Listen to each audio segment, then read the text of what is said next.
Hörst du den Herzschlag deiner Seele? Spürst du den Rhythmus, der dich führt? Mach die Augen zu, her nach innen, schau nicht, was außenrum passiert. Mach die Augen zu, her nach innen, schau nicht, was außenrum passiert. Und wenn du spürst und ganz bei dir bist, dann hör ganz genau auf die.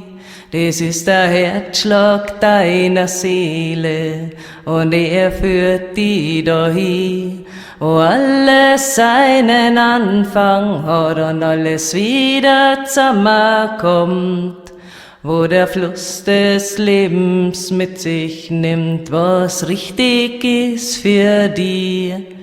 Wo zurückbleibt, was du nimmer brauchst, damit was Neues entstehen kann.